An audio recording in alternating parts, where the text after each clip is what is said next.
there are nothing like supernovas, just simply MRI in a cool diffusive gas, and to see what it can give on global scales.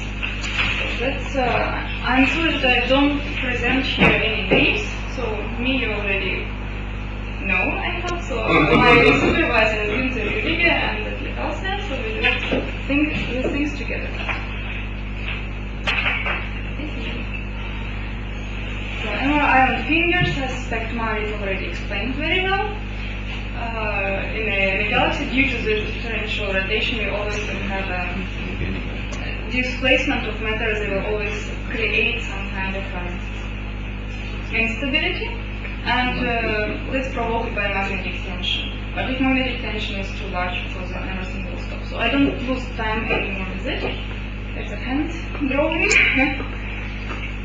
So why do we need MRI for galaxies? So my aim is not so much about the cosmic rays, it's more to support the dynamo theory and explain the strength and configuration of magnetic fields. So the best is a dynamo theory, of course. If it has the right parameters, then it's quite successful.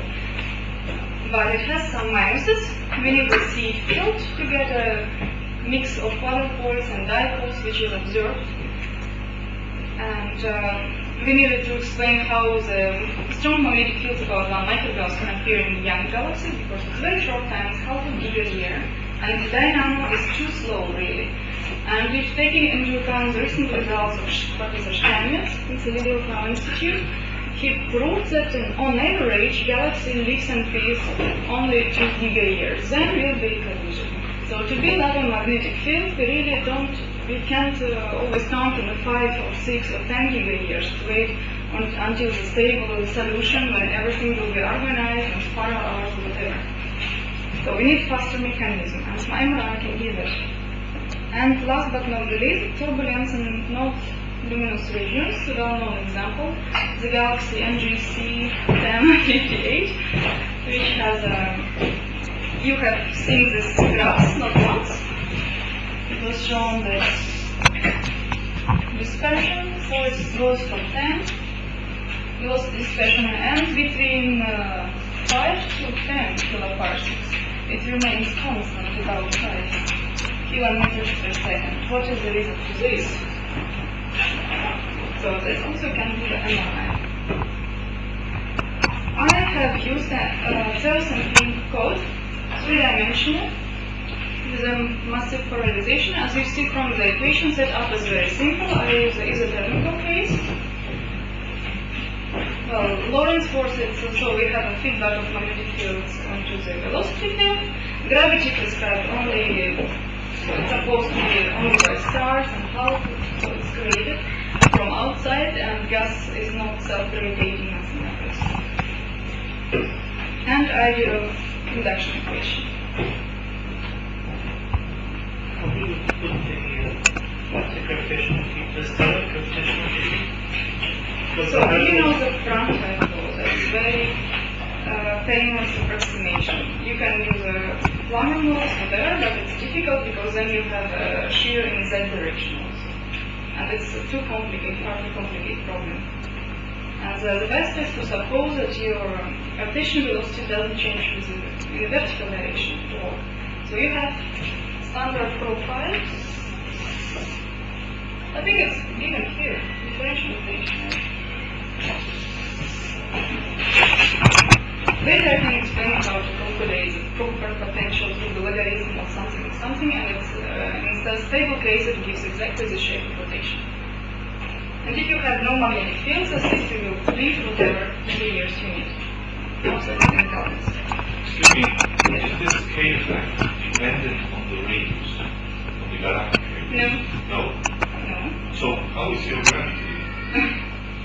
Because So if you have a point like gravity source, then of course the disk should be thicker and thicker outside. Or,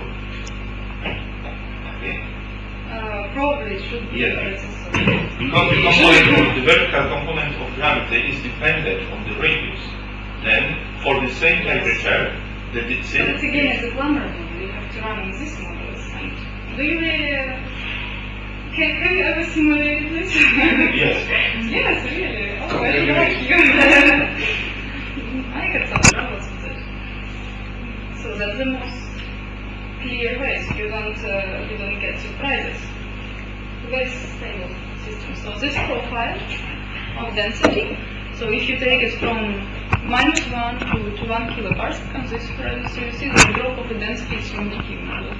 Density drops from another. So it's also difficult to simulate already because you have a turbulence near the upper boundary, which already quite complicated time step of the force. So you have the vertical gravity of the disk or only the pointer? No, it's equilibrium suggestion. This very famous. It's well, prescribed as gravity, but it has so the potential has two components. One depends on Z and another on R. That's all.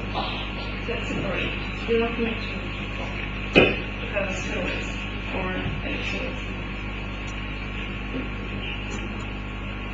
So here you see the resolution and the parameters of a computational cylinder. I don't calculate the very axis.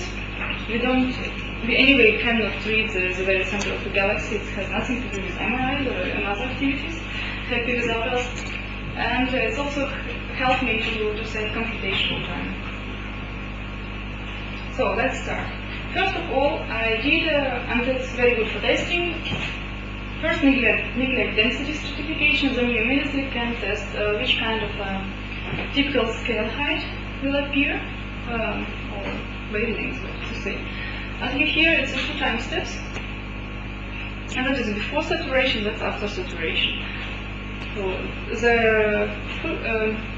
the slope is unfortunately not visible, but it's approaching -2 out. So it's quite steep spectrum.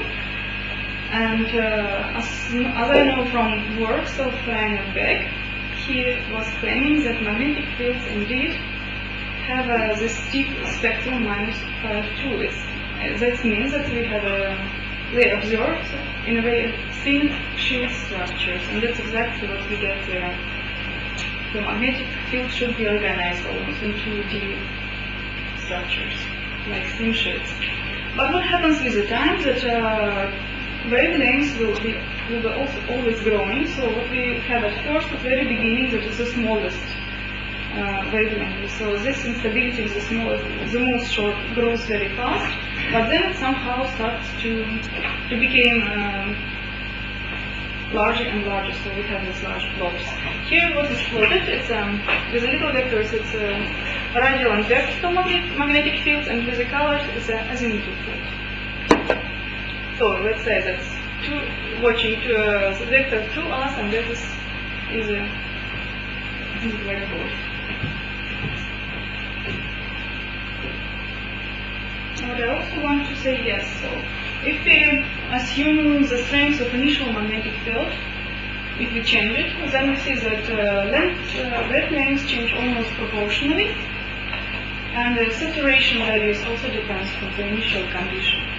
That's well known with MRI and somehow not well understood why it's this scaling. But I'm very sorry that Andrew Fletcher left because he was wondering, for example, of galaxy M51, the spherical galaxy, which process can create the necessary 10 microgauss in between the arms, because then this field will be compressed till the 30 microgauss, which they have in optical arms.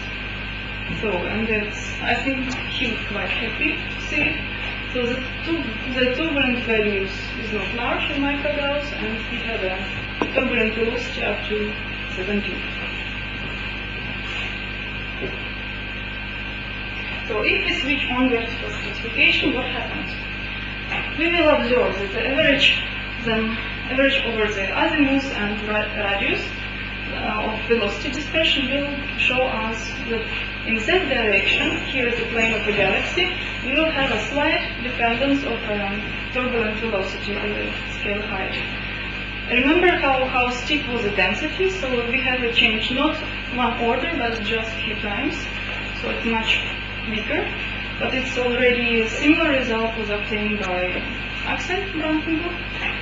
That is relative density perhaps, so that the energy density is considered Rho squared more or less. And so this depends not so much. Rho is square traffic. And so something similar may appear for magnetic dispersion, the turbulence value, but not so well presented. So the typical parameters, these two runs, they have different rotation curves. I will show the difference. So they have some stratification, some initial magnetic fields, and the typical values is between 4 and 6 what we get for turbulent velocity. That's what was observed actually for this enigmatic galaxy. So it's easy to produce this MRI necessary value of velocity dispersion. Then what happens if we look along the radius? What is the change? Here I present 3 different modifications of the rotation curve which belongs to this galaxy. The galaxy is very much phase-formed, so it's difficult to guess what kind of shape it has inside. So it can be steep or it can be not very steep here in the inner part, and it leads that the shear will behave quite differently. But here I represent a bit not unusual way, you see, yes? Because normally people speak about Q equal 1, and this Q has a different dependence, so it's only dependent on.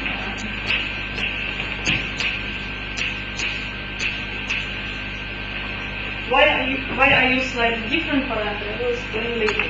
Well, this Q normally looks like this. So whatever we have, it's only this for galaxies comes to. So if people consider like magic leaf, the outer part of the galaxy is normal to suppose that shear is equal to 1. Well, with my normalization it's minus 0.5 maximum for this galaxy.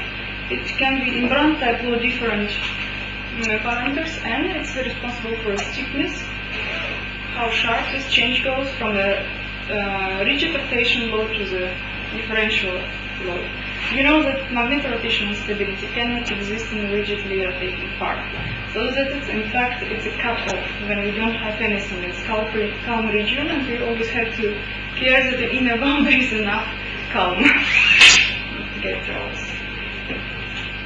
And as you see on this green plot, that magnetic fields, and this green plot is a deviation from density. Dark regions, it's low density regions, and very wide, it's a high density ring. It happens that magnetic fields are somehow organized as torus.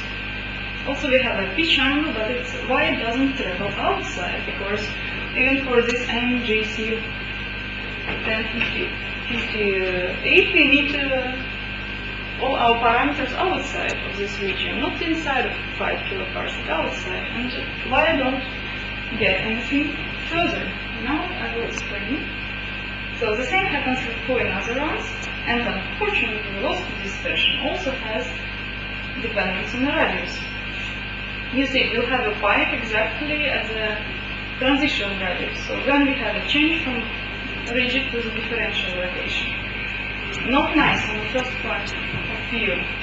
What's the difference between the test curve and the solid curve?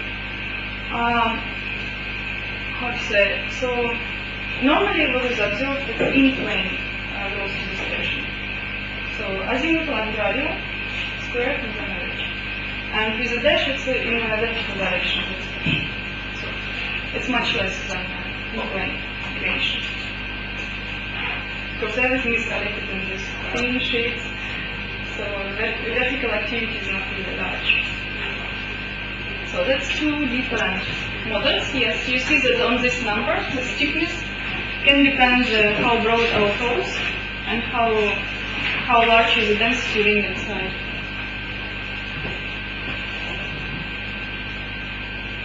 So what happens if we look through that is the same plot of magnetic fields. With the colors, it's an azimuthal component. So from red to green, we change the direction of it. So what happens is the cells field goes around of it, and it's changing sign in, outwards, always like this. And it's organized also in a torus structure. So, but with time happens that we first have it as a transition radius, then it gets broader and thicker layers. And it can end up with a field which is already not so narrow as it was and have a partly. So then the question, what's about parity? Because MRI is supposed to be good at 6 fields, so that's already published result. We really checked the parity independent for magnetic field and velocity. It's known that they should have to have the opposite symmetries. So if magnetic field is a dipole, then velocities must be quadrupole and vice versa. So you see that kind of a reflection. And 1 and 2 models is for different initial magnetic fields, they behave almost the same. And the parity approaching 0 means that we have a well-mixed dipole and quadrupole modes. So, but coming back to the problem, why we don't observe fluctuation magnetic fields outwards and only it's concentrated to the torus. Is it always like this? No. The answer is that our growth rate depends on the radius. If you remember this another formulation for shear, it can explain why our growth rate is falling outwards and it's very less inwards, of course. So we will have all these parameters but much later. So if in this region of the galaxy we have a saturated field already after 1.5 gigayear, then as married you had up to 2.5 or something like 4, so that corresponds to this area. Yes, we have such a dependence of growth rate. And because we choose an example of NGC 1048 galaxy, for our parts it doesn't really matter which kind of model we choose. So because here something different happens and we are interested in this region.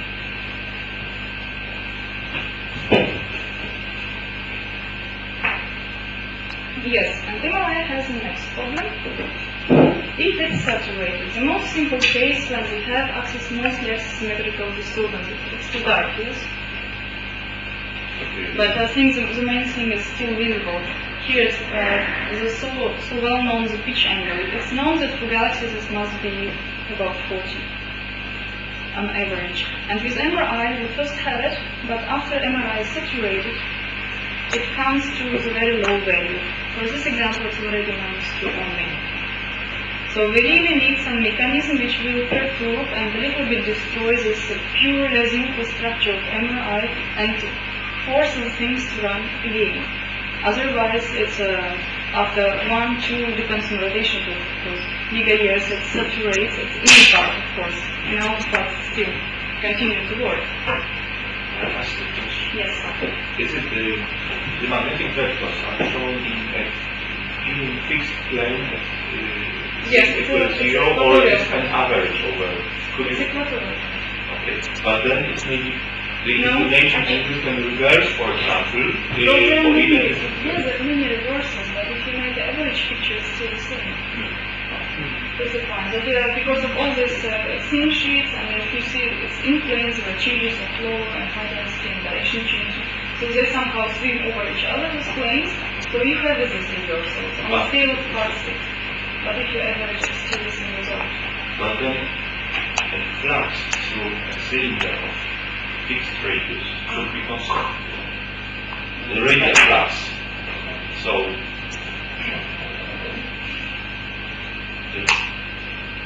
then the average over different planes should be around 0.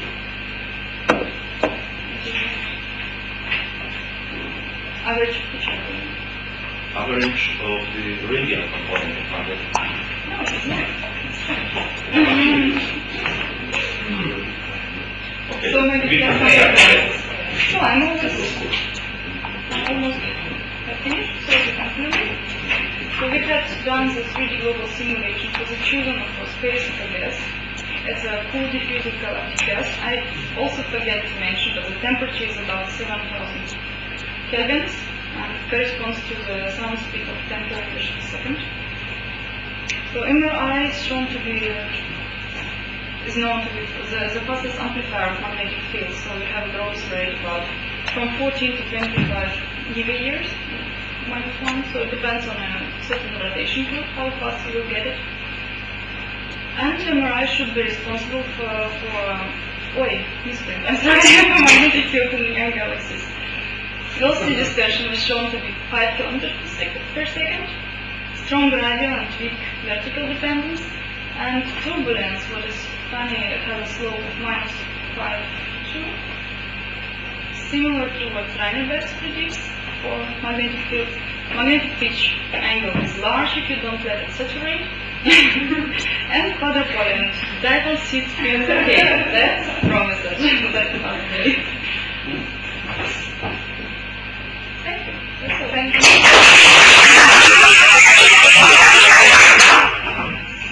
Questions?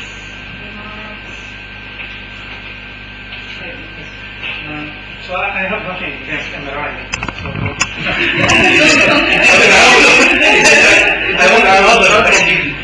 No, the point is, okay, on one hand, there is my simulations that show that even with very low star formation rate, you can still have this spark per second. So my lowest value was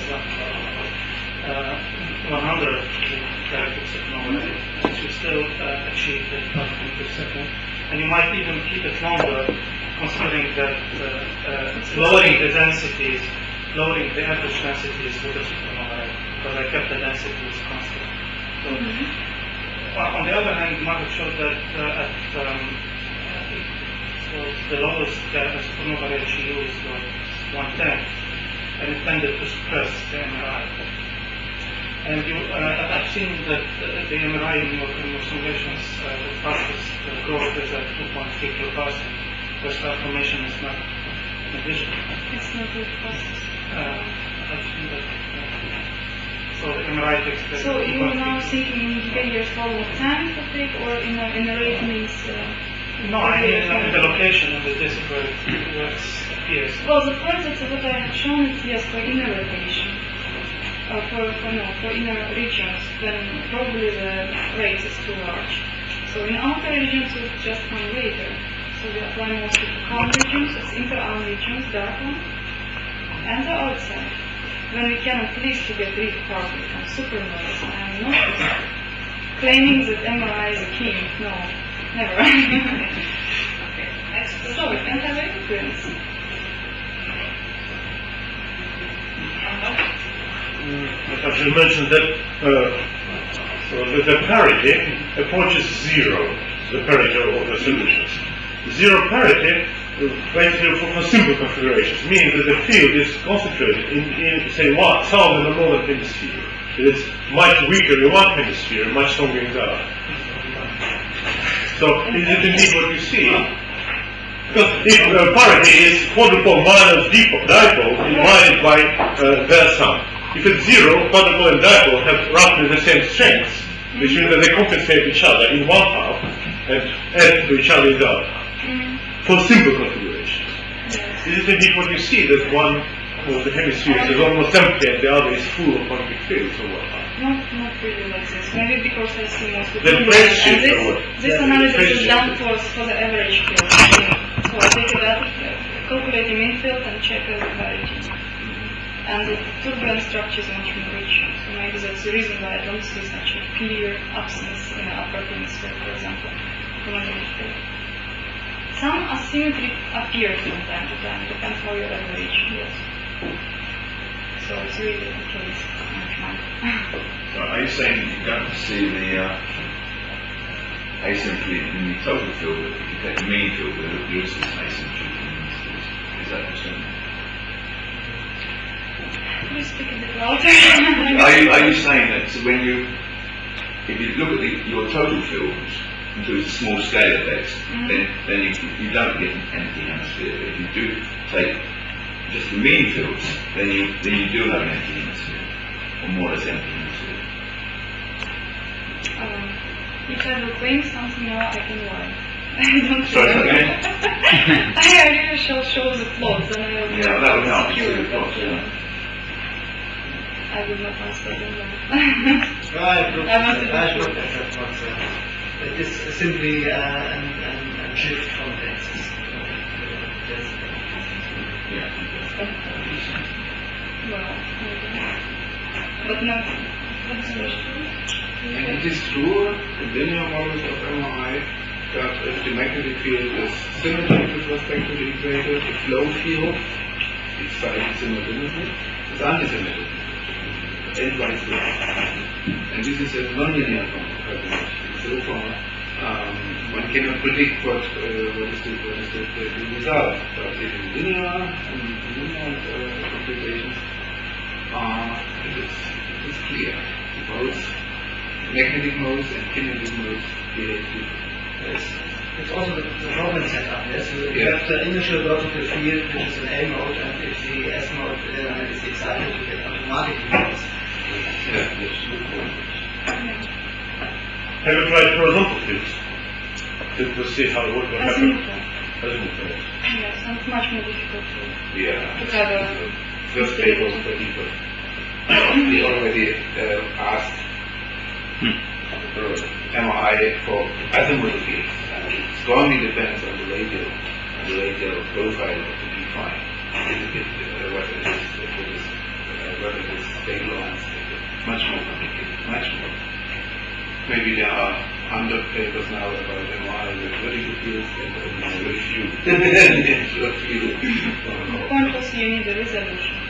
And my resolution is suffering from the cylindrical setup because the far away you go from the axis, the less you have. And so you choose us to calculate, I don't know how many days. Okay,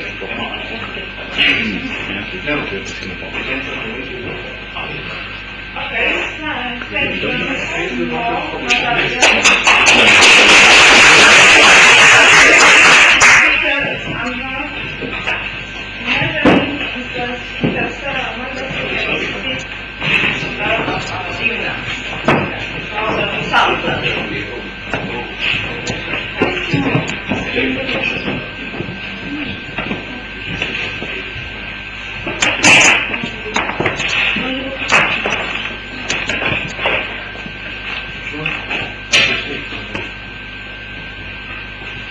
Shame the Germans don't make a power connectors with Dell laptops. No quality whatsoever.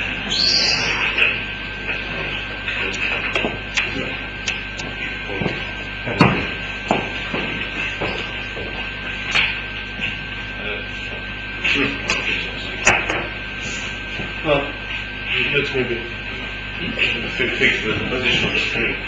So, I will be talking about measuring the thermodynamic helicity in supernova remnants. This is a report on a work in progress, so we still have more questions than results, so that we will appreciate criticism as strong as possible, please. Really? Yes, I mean, magnetic helicity and supernova remnants, we decided to put this talk to the program of this conference because both are intrinsically related to cosmic rays. We want to show how supernovae, which are so important for turbulence in the ISM, for cosmic ray acceleration, all of a sudden they can help us, unexpectedly at least for us, they can help us to measure, perhaps, this very important and elusive characteristic of interstellar magnetic fields, which is now has a crucial importance for theory of magnetic fields, not only in the galaxies, but also in all astrophysical objects. The authors here, 3 of them are present in this room, and 2 others, Wolfgang Klein and Candace Subramanian, are a bit far away from here now, but we were all together at a meeting in Leiden, where many other people in this room, I was pleased to see in Leiden as well, where this problem of measuring the thermodynamic helicity at the conference in Leiden was formulated very clearly. And this work is a result of those discussions in July in Leiden. So it just took what we had, including vacations, we had just 5 weeks to present these results, which I am going to discuss now. First, what is magnetic helicity and why it's worth to spend time discussing it? By definition, magnetic helicity of magnetic field B is the mean value or the volume integral of the vector potential. A is the vector potential. Magnetic field B is the curl of A. If you take the dot product of the two and average it over a given volume, the result will be a scalar quantity, which is called magnetic helicity. And its importance arises from the fact that in ideal MHD, magnetic helicity is perfectly constant. It's an integral of motion. Even with finite, small but finite resistivity, it's considered to a high accuracy. It's a very well conserved quantity. Now, suppose that initially in the Milky Way or any other statistical object, magnetic field was very weak in some remote past. This means that in remote past, magnetic helicity was close to zero. Since it is conserved, it must remain zero even now. And this immediately imposes very important and severe restrictions on magnetic fields. Let's split to illustrate those restrictions. Let's split magnetic fields into large-scale components with capital letters A and B, and turbulent small-scale parts A and B, small a and B. Then the helicity immediately splits into the contribution coming from the large-scale field and the small-scale field. And now let's estimate them for the Milky Way, typical spiral galaxy. The dominant contribution here will come from dA by dz times b phi. So dr times b phi times L. L is of the order of 1 kiloparsec for the large-scale field. dr and b phi, there is something like 1/4. dr is about 1/4 of b phi with minus sign, trading spiral. So this is an estimate of the magnetic helicity coming from the large-scale magnetic field in a spiral galaxy. For small-scale fields, again I have L, the scale of helicity, and times b squared. Now, the sum of the two must be equal to zero, right? As we just agreed. Therefore, these two terms must be of the same order of magnitude. This immediately tells you that this large-scale magnetic field cannot be too strong. It's the ratio of the large-scale field to small-scale field is related to the ratio of the turbulent helicity to the large-scale field. If this LD is also of the order of the turbulent scale, then you get a result consistent with the directions. But if not, and there are some reasons to believe that the scale of helicity, this LD, can be much less than the integral scale of turbulence. It can be of the order of Reynolds number, magnetic Reynolds number to the power minus 1, which the Reynolds number is something of the order 10 to the 15th or 10 to the 10th. There's anyway in fact. Then you are in trouble, then you will have a very weak magnetic field. So, to see if this constraint is catastrophic or not, at least in terms of these estimates, you need to estimate these things. And this is a difficult thing to do. Because this helicity is a measure of the topological structure of magnetic field. It's a measure of the linkages between magnetic lines. Say, this magnetic field, consisting of two loops, like this, which are linked, like this, has non-zero helicity. But if I just break the linkage and make it like this magnetic field has zero helicity. So helicity is quite a complicated parameter which measures the topology of magnetic lines. How to measure it? How to measure it? Moreover, it involves vector potential. When I was an undergraduate student, I learned that the potentials are unobservable. Forces are observable. Vector potential, I'm not aware, perhaps it's just my ignorance, I'm not aware of any observable quantity which would be sensitive to the vector potential. Vector potential A is unobservable. Moreover, it's gauge invariant only if magnetic field is closed within the volume in question. Meanwhile, magnetic field which is concentrated in the disk is not closed in the disk of the spiral galaxy. So you need to use relative helicity, and it makes a huge difference. Therefore, in the solar context, people started using the current helicity as a proxy to magnetic helicity. Current helicity is a similar quantity, but constructed not of vector potential and magnetic field, but electric current density and magnetic field.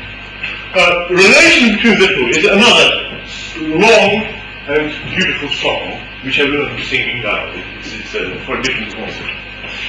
But let's follow the experience of people with solar physics, and let's use current fields as a proxy to the magnetic field. Again, I looked at it as before. I will split current fields into the large scale composition and the small scale one. Now, the expected value of the current velocity is 1 microjoule squared per pascal. This is what we expect to see. Now, suppose we have an isotropic turbulence, then turbulent magnetic field will be an isotropic random vector field, and the contribution coming from the line of sight. Of course, all the observations that they return, quantities most often integrated along the line of sight, and all projected along the line of sight. Then, if we shall be able to measure magnetic field along the line of sight, and current component along the line of sight, and multiply the result by root of 3, right? Root of 3, sorry. Not root of 3 here, doesn't it? Then you'll get something more or less realistic. Now, how to measure these variables? Here we are in a good position, because radio observations do provide the quantities exactly those that we need. For example, the magnetic field along the line of sight naturally comes from the primary efficient measurement, which is a standard observable in radio observations. Electric current, here we are also lucky. Suppose you have a region in a single source. This component magnetic field is the I, the observer. This magnetic field along the line of sight. You don't worry about that. You have a highly efficient way to measure it. Now, you need to know the current. The current now in the plane along the line of sight, which is related to magnetic field in the plane of the sky, in the orthogonal plane. So, with any observations, what I observe is in fact averages over part of the volume, over part of your source. So, what I will observe will be the integral over the surface of the curve of B. This is what I want to know. The average current. Apply the Stokes theorem. Now, what is bad about currents? The currents are derivatives of magnetic field. Differentiating observables is the last thing you want to do, because it will involve catastrophic increase of errors, and, well, don't differentiate observables. Here, apply Stokes theorem instead, and to calculate the average current, instead of differentiating magnetic field, you need to integrate it along the boundary of your region. We are lucky. We are lucky that the observables we need can be so readily obtained from standard radio observations. Next, what you need then, you need now a good synchrotron source, which emits polarized emission, which is very bright, so the variables you need can be measured with high signal-to-noise ratio, and moreover, you want the average value of the dot product, B dot J. This means that you need B and J originate in the same volume. So, your synchrotron source must be small enough, compact enough. What is this source? What source? Do we have sources of this type? Amazingly we do. Amazingly we do. These are supernova remnants. Supernova remnants, many of them are in the shell stage where they represent a thin shell of swept up interstellar gas. For example, this is a classical supernova remnant, Cassiopeia A. This is a radio image at 600 meters. You see this shell clearly. Even at this,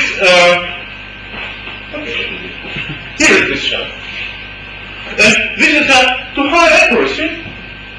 This is a representation of a broad class of classical supernova sources, supernova remnants, probably hundreds of which are known in the Milky Way, and observed with high accuracy, with high sensitivity, in fine detail, and many wavelengths.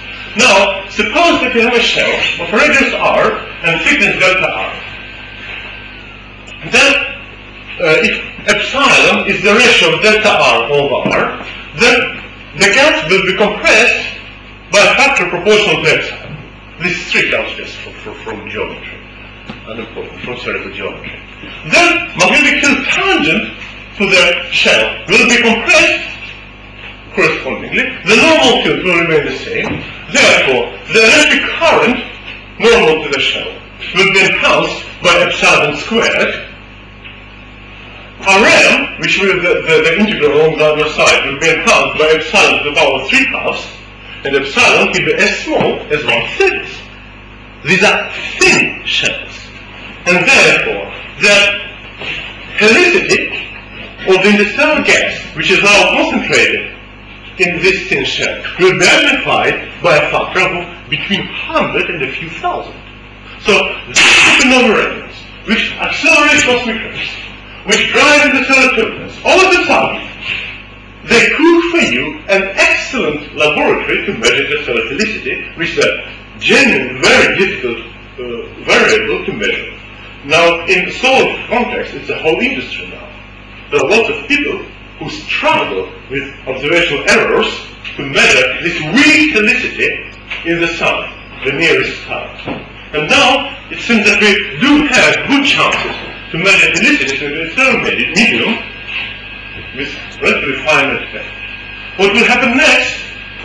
We have now to convert these other quantitative estimates into quantitative theory. This is what Tony will do now. He will show simulations of supernova remnants in helical and non-helical fields to convince ourselves that the shell will indeed amplify the helicity as we think it should. The next step will be to for Wolkenreich to collect spherical supernova remnants and then analyze those radio observations with attention with the helicity. Now I pass this place over to Tony, who will present our third attempt in modeling expanding supernova shells in helical and non-helical fields.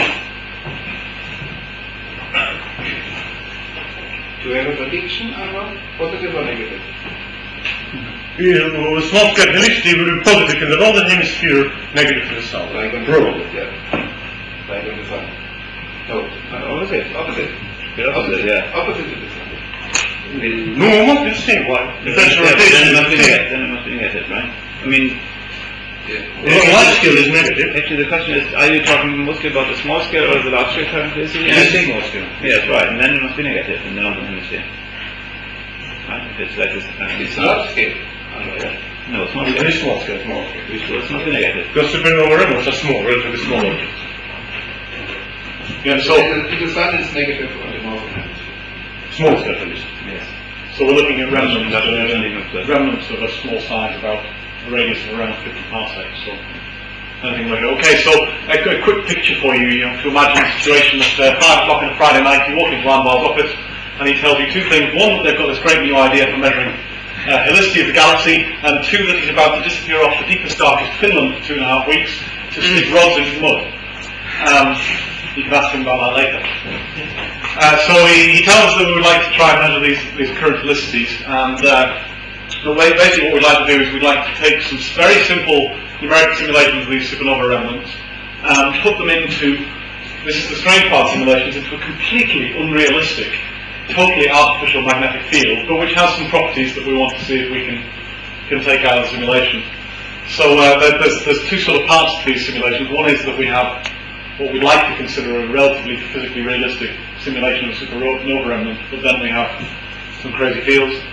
And we've been doing this with this pencil code, which by your association with Axel, I assume you've all heard of on several occasions, which is not unfortunately an ideal MHD code, it's a resistive MHD code that is there to solve standard MHD equations written in terms of, so we have an Navier-Stokes equation.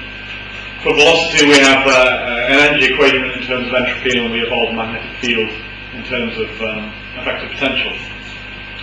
A little bit about that, I'm sure you're going to hear more from Axel in a moment. For the purposes of evolving these supernova remnants, we're particularly interested in once a shell is formed in these remnants, so we require some cooling. So we're looking at the section after the sell-off phase. So we've got parameterized cooling as used in many previous papers by Marit and Co. So I won't go into any more detail about the code because I only have a couple of minutes. The basic pretense of there's two sets of models for all these things. There's a helical, non-helical. The basic pretense is we take this cubic box, 150 parsecs cube, we place the origin at the centre just because that's what we do. 256 cube resolution, so we're looking at something something around half a parsec resolution. We pick some initial density here of 0.1 particle per cubic centimetre and an initial temperature that's supposed to be something like a site you might maybe have a supernova remnant go off in. We then introduce a Gaussian explosion site, as is done in many of these simulations. So we actually put in the full 10 to 51 ergs in thermal energy.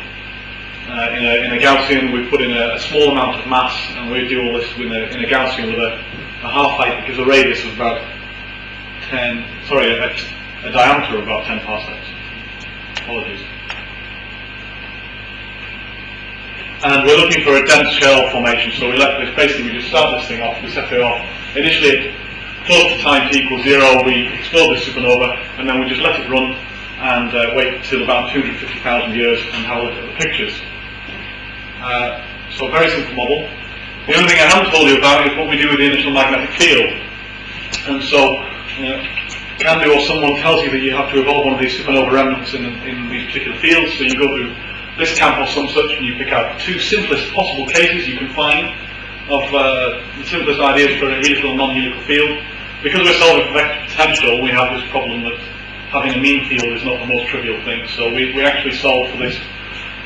In the non-helical case, we have a simple sinusoidal field that varies in the x direction. And in the helical case, we have something similar and comparable. It has this, so the y components are the same. We have a z component, though, which provides helicity. Something that is worthy of note in these 2 things is that in the right-hand helical case, b squared, of course, is constant throughout the box, whereas in the left-hand non-helical case, we actually have varying magnetic energy. So there's potentials for distortions and things in the simulations.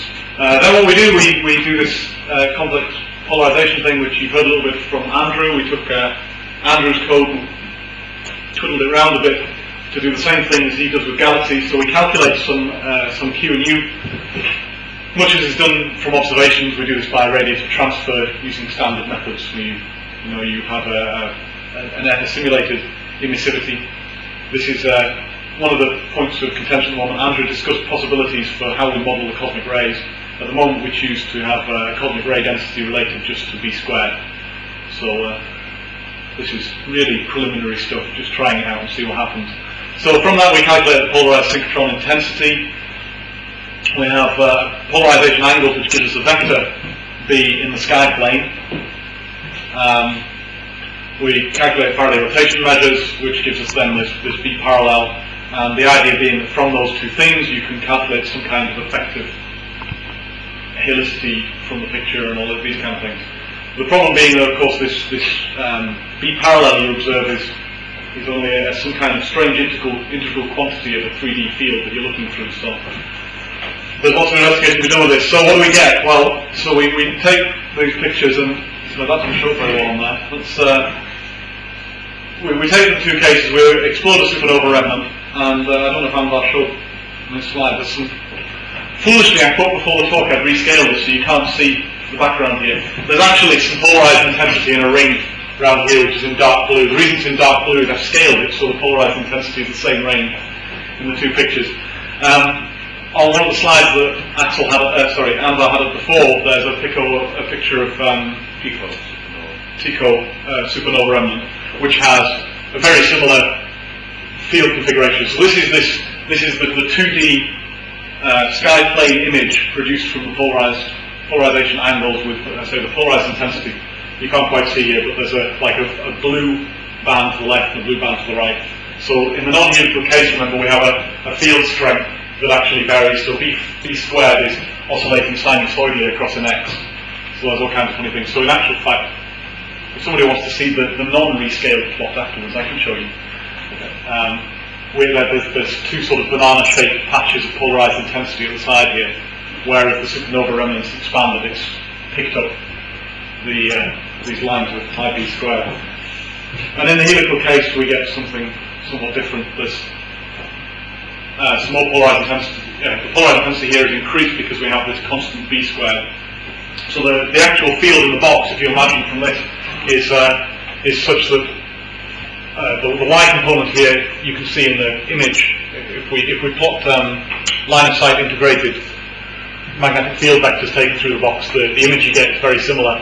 We have a Y component which oscillates with an amplitude of some number. The fields here, by the way, I forgot to mention, are we pick a field strength something of the order of 6 to 10 microgauss for these simulations.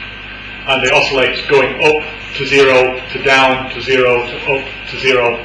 In the polarization vectors, of course, we don't draw arrowheads on because in observation they can't really tell which direction these things face. And in the gaps here, out of phase by pi by 2, because it's a sinusoid, a sine and a cos, there's a Z field that isn't represented in this, of course, which oscillates towards you and 0 and away and 0. One of these is centered about 0 because it's a cosine and the other one's a sine, so there's what looks like some asymmetry in these plots, but it's because of this, the sinusoid isn't symmetric. So we get some plot. We see in these images, in the helical one in particular, we have, again, a banana of polarized intensity at the side here, just because of the way the field configuration works. And what we haven't done here is that in real observations, of course, they consider everything outside where the polarized intensity is low to just be unobservable. If you have no signal, there's nothing to look at. So in reality, we're only interested and only going to be able to look at magnetic field vectors in this.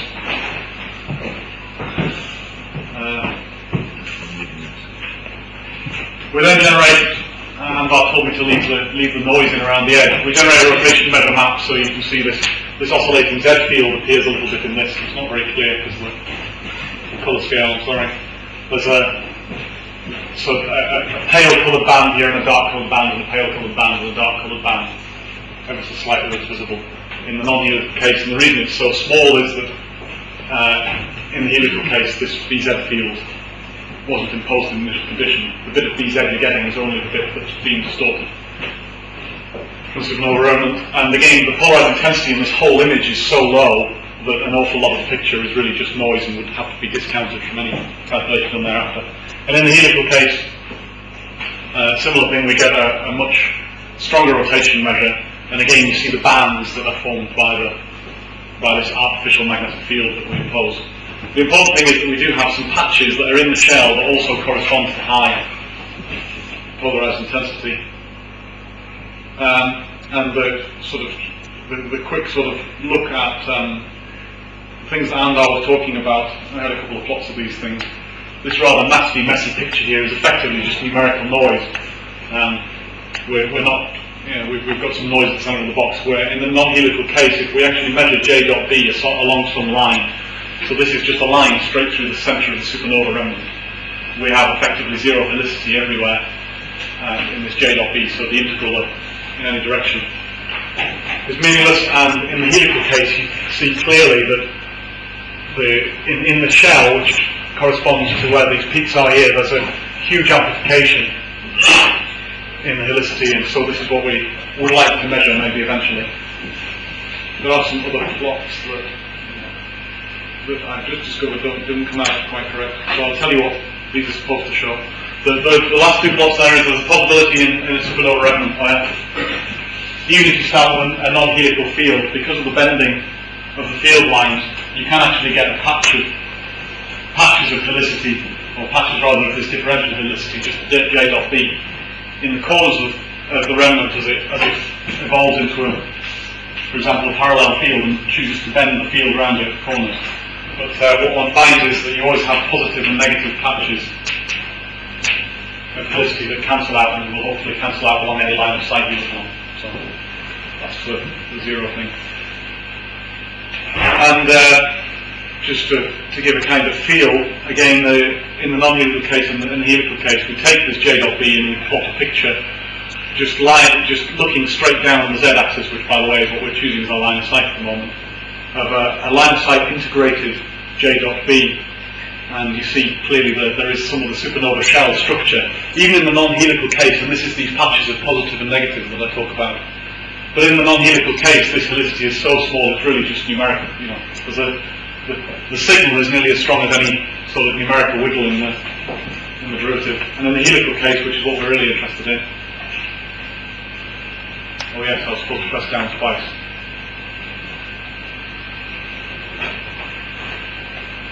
sorry.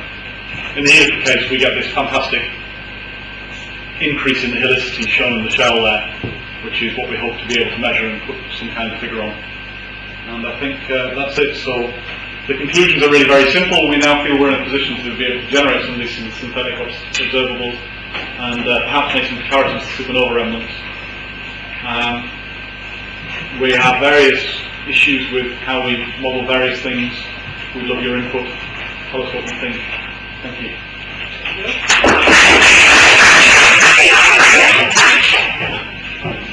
Questions, remarks? Can you really be sure that the helicity you create in supernova remnants, in shells of supernova remnants, has anything to do with the one that you should observe in the stellar medium? Well, the idea is simple. The idea is that the effect of a supernova remnant, in some sense, on a small scale, is simply to average the quantities. So to take if you have a supernova remnant of a certain size, then because of the travelling shock, that it's just swept up all the fields that are contained within that space and nicely deposited this sort of average quantity for you in a very neat shell that hopefully we can observe. Well, I mean, the other problem is, suppose it is true and you cannot observe it, then of course you have chosen a very complicated system, because as we have heard, you have particle acceleration that modifies shocks, etc. So I agree that it's probably a good source because it's bright enough to observe. But on the other hand, it's also a complicated source. What's complicated there? Spherical shell. No, but what happens there? I mean, what creates the helicity? There are waves that are excited, etc. No, it's helicity. There's a possibility. What we shall do next? We shall inject the helical field from the star to see if it contaminate the measurements. But otherwise, it's the external helical field compressed into the shell. But in that shell, a lot of things are going on. That's what I'm saying. It's much smaller scales, right? Because we shall widely integrate over the whole shell. And then all the complicated things which happen in the shell, hopefully will average out. That's exactly it. Okay, thank you. This is why we started with simulation, rather than we haven't jumped on the observations immediately. Even though we have these elements, they're available. What we try, has them in his hardware, easily available to us. We started with simulation. This is the supernova remnant. There's a confusion here between my plots and this plot, because the colours plotted here are actually total intensity, not just polarized intensity. Although because of the way we're assuming cosmic rays based on B squared, we actually purposely concentrate any emission in the shell. But yes, the idea is that these things, however complicated the physics in the shell is here, there seems to be an awful lot of regularity in. If one can, in knot theory, measure some quantity that describes linking numbers and crossing numbers from a 2D plot of a knot, then why could we not describe helicity from a... We're from helicity categorized in this shell. If not from this swept up and compressed in the thermodynamic field. Any idea? Well, you create turbulence. Okay, fine. And It is not easy to create helical. yes. It's not easy. In the Milky Way, there is helical over millions of years because there is a rotation, because of the Coriolis force, because of all this stuff. And we know that these supernova remnants, they don't expand into homogeneous medium. So they create, as we have shown in the simulations. Yeah, that's what it is. It's very beautiful. Yeah, but we shall start, of course, with simplest cases. We shall try to select sources like this, which look as regular as possible. We shall avoid first cases like this, which are very non-uniform. We shall, well, true, but we shall be wise. We shall try to do that. But you're looking at the momentum conserving phase, so that's fairly late in the evolution. So the things are not really symmetric. Okay, no problem. Kiko supernova is very young. We can use it. We just use this momentum conserving phase just for illustration. Wolfgang, if we have a nearby young supernova, it's a ghost phase. Excellent. If only the shell type, we don't want flare-ups.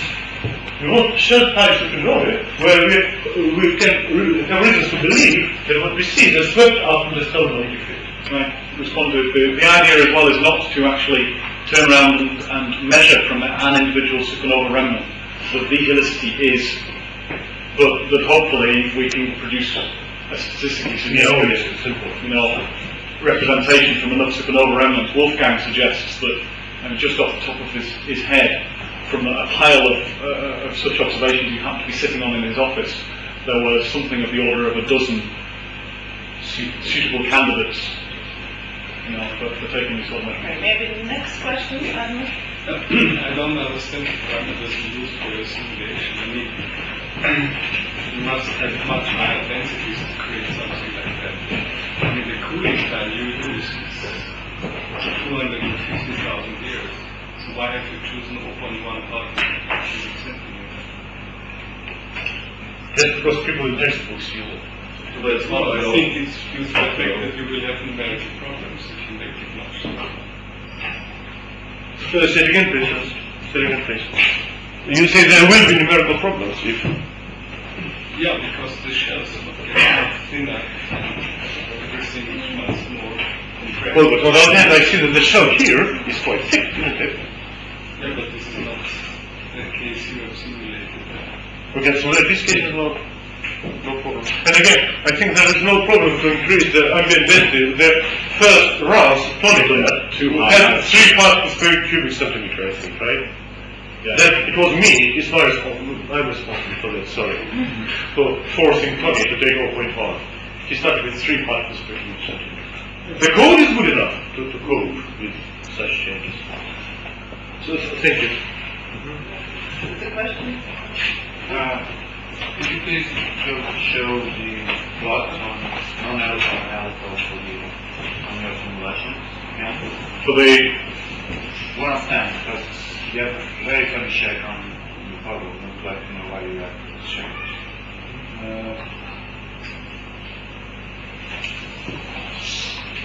you mean the line side integrated J dot B? Or? The density plot. Right, that one. Why do you have that shape on the model? What's seen there is most of what you're seeing there is really just the numerical noise from what we've got is so large compared. This is actually a neat. You probably can't see it from distance here, but it's actually a very neat round edge to this whole structure. The shell itself is perfectly circular. The field itself has a very definite horizontal and vertical direction to it as well, so everything gets nicely matched and smashed and Is there any density or temperature? Say again, sorry? Density or temperature maps or POK maps? I do have, they are on the machine here somewhere, I can show you them after. Because I'm thinking about you, might have some. What about viscosity, numerical viscosity? What do you do about it? We currently just make sure that diffusivity is a few times any numerical. The main aim wasn't so much to the structure is the important part. It's the idea is to see if you can actually get this thing still appearing in the 2D plots afterwards. Yeah, sorry. We feel almost confident that MHD is always correct here. Last question. This whole thing assumes that helicity is conserved. Yes? No, it's current helicity. It's not Still concerning idea that MHD is. They're not current. Not current. But in this case, in this compression, it is. But I have And what is the question? Does this hinge on helicity being conserved? No, It's much stronger than the change in time. So I can show you some plots of the time series, for example, of both magnetic helicity and current helicity. Magnetic helicity is very, very closely conserved to obviously within ideal MHD code. So there is an error, but the current helicity, I think, in the helical case, grows slowly with time. But anyway, what you by a tiny. You can only increasing the shell. The way to relate the initial state and the helicity efficient. Whatever is its relation, if only you can get positive. one thing. But what if it changes rapidly with Sorry, but time of this? time is I understand. That is not last demand Last sentence, Anwar. In order to produce the overall helicity in this configuration, you need rotation and you need a stratification. Yes. the simulations are done. No. We do expand this helical or non-helical field. Okay. Right? Hence, solid important problems. The next speaker is Axel Brandenburg, implementation of highly complicated